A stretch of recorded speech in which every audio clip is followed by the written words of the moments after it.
السلام علیکم فرینڈز، میں ہوں راجہ شجاعت اور آج ہم کنٹینیوشن کریں گے اپنی لاسٹ ویڈیو جہاں پہ میں نے آپ کو نارتھ کوریا کے حوالے سے کچھ فیکٹس بتائے تھے اور کچھ قوانین بتائے تھے۔ آج تھوڑا سا اور اس کو کنٹینیو کرتے ہیں اور اس میں آپ کو میں یہ بتاتا چلوں کہ نارتھ کوریا کے اندر ریلیجس پوائنٹ آف ویو سے اگر آپ دیکھیں تو ان کے نزدیک ان کی جو گورنمنٹ ہے وہی خدا ہے، ان کے نزدیک کم فیملی جو ہے وہی خدا کا درجہ رکھتی ہے، اور وہ یہ سمجھتے ہیں کہ کم فیملی جو ہے یہ اتنی طاقتور ہے جتنی خدا طاقتور ہے۔ وہاں پہ آپ بائبل نہیں پڑھ سکتے، قرآن نہیں پڑھ سکتے، کوئی بھی مذہبی کتاب وہاں پہ آپ نہیں پڑھ سکتے، اس پہ شدید پابندی ہے۔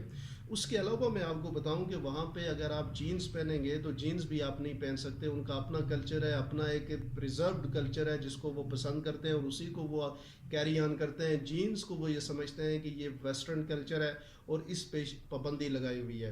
نارتھ کوریا ایک ایسا ملک ہے، آپ کو یہ بتا دوں کہ نارتھ کورینز کو دنیا کے بارے میں کچھ علم نہیں ہے، کیونکہ وہ دنیا کو وزٹ نہیں کرتے۔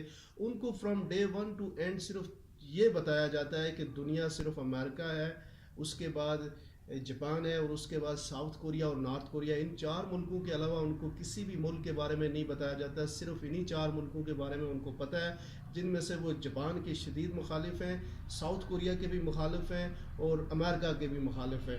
ان کو یہ سکھایا جاتا ہے کہ آپ نے کیسے امریکہ کے ساتھ فائٹ کرنا ہے اور کیسے ان سے اپنے آپ کو آزاد کرنا ہے۔ ان کے نزدیک سب سے کرمنل اور سب سے جسے آپ یوں کہہ سکتے ہیں کہ سب سے مشکل ملک اور جو ان کا دشمن ہے وہ امریکہ ہے۔ یہی ان کے بچوں کو فرام ڈے ون پڑھایا جاتا ہے۔ اگر ہم آگے بات کریں نارتھ کوریا کی، آپ سوچ رہے ہوں گے کہ کیا وہ لوگ اپنے لوگوں سے، اپنی جو کم فیملی ہے اس سے کیا وہ لوگ بیزار ہیں؟ ایسا نہیں ہے ہرگز۔ آپ یہ نہ سمجھیں کہ ان کو اپنے کسی رولر سے بیزاری ہے، وہ اس سے محبت کرتے ہیں، ان کے لیے وہ خدا ہے۔ وہ ڈے ون سے ان کو اپنے بچوں کی اپنا نام لینے سے پہلے آپ ان کے بارے میں ان کو بتایا جاتا ہے اور ان کو پتہ ہی نہیں ہے۔ وہاں پہ آپ ان سے اگر کوئی پوچھے کہ ان کو کوئی اس طرح کے مسائل ہیں تو وہ یہ کہیں گے کہ ہمیں کوئی مسئلہ نہیں ہے، کیونکہ وہ اسی طریقے سے برین واشڈ کیے گئے لوگ ہیں اور زندگی کو وہ جو ان کو وہاں بتائی جا رہی ہے اسی طریقے سے وہ جی رہے ہیں۔ اسی لیے آپ نے دیکھا ہوگا کہ نارتھ کوریا کی جو کم جون ان ہے، اس کے ساتھ ان لوگوں کا اٹریکشن جو ہے وہ بہت زیادہ ہے اور اس کے ساتھ وہ بہت زیادہ اٹیچڈ ہے۔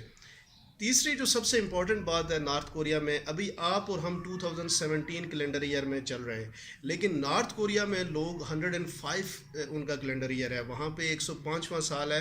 ان کے نزدیک جو ان کا کیلنڈر ایئر سٹارٹ ہوتا ہے وہ کم ایل سونگ کا جو بیٹا تھا کم جون ایل، اس کی پیدائش سے لے کے ابھی تک کا جو ٹائم پیریڈ ہے وہی ان کا کیلنڈر ایئر ہے اور اسی سے لے کے وہ آگے چل رہے ہیں۔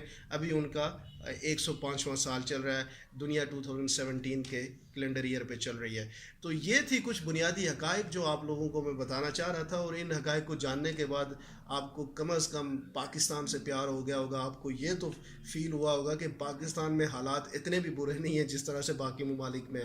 آئی ہوپ کہ آپ کو یہ ویڈیو اچھا لگا ہوگا۔ اگر آپ کو یہ ویڈیو اچھا اور انفارمیٹیو لگا ہے تو آپ اس کو دوستوں کے ساتھ شیئر کریں، پیج کو لائک کریں اور ہمارے یوٹیوب چینل کو سبسکرائب کریں تاکہ اسی طرح کی اور بھی ویڈیوز آپ کے ساتھ شیئر کی جا سکے۔ Thank you very much.